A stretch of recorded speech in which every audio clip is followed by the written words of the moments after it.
Hey everyone, Scott Smith from the Smith team at Keller Williams. Happy Friday.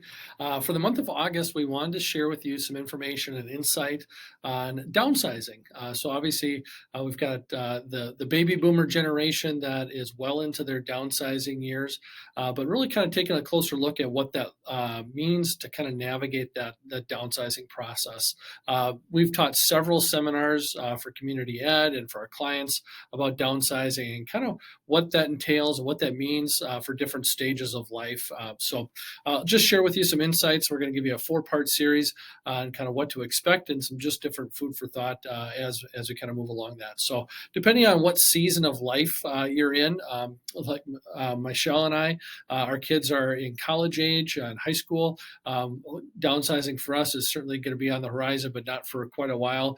We've got rooms in our house already that we're not using, even looking at on a regular basis. So as kids age and becoming empty nesters, what does that look like? Do you need all the space? Do you have more space than you need, or maybe just a different allocation of space? Maybe you don't need to have a 4 or 5 bedroom home, but you'd still like to have space for hobbies and projects. Everyone's got lots of stuff, so we'll certainly talk about that. Maybe you have too many stairs. You just don't need to be going up and down stairs, and so maybe just the floor plan of your home needs to change. One thing that's interesting, we've seen many couples that are downsizing. They're going back to almost what their first home was many years ago. So they've kind of graduated through that phase of life where their kids are raising their family in a house that they've been in for many years, and they're going back to something smaller, more manageable, nice size yard, and they don't need all the bedrooms and bathrooms. So also something to consider is that maintenance factor. So who loves to be doing cutting grass and gardening and pulling weeds, painting, and homes have a lot of maintenance that goes along with it. So maybe a lifestyle change is that if you're going to be doing more traveling or you just don't need to be putting in all that work and the hours, you'd rather be doing something fun.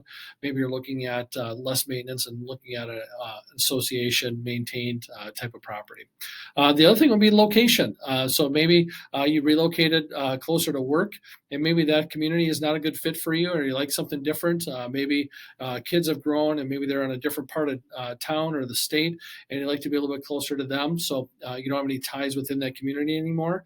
Schools maybe aren't a factor. So you say, you know what, let's move to someplace where it's a little bit different kind of lifestyle, whether that be locally, maybe moving into where you're more walkable for different amenities, restaurants, different entertainment things that you would want to be able to walk to, or you want to be maybe out in the country a little bit more, maybe lake property, something like that. So certainly something to consider, or maybe you just want to relocate out of state. So we're going to talk about that as well. More so, we probably run into people that are looking at downsizing because of health concerns. And so there's kind of that lifestyle change, and then also looking at relocating, downsizing to something because of health concerns. Maybe they just don't need that big 2-story house, or an association would be a little bit too much space for someone. And so they say, you know what, we're ready for more of a condo or an apartment type of situation. We've worked with people all along that whole spectrum. So certainly something that we're seeing more and more, where people are aging in place. They're not, maybe don't want to have that locked into an assisted living. They're not ready for that. They're aging in place, and you can get some health services that will come to your home to help out with different things. So you look at different considerations with that. So some food for thought, 4 different points. We're going to touch on a couple things as kind of move along every week in the month of August. So wishing you all the best. Happy Friday, and we'll see you next week. Bye now.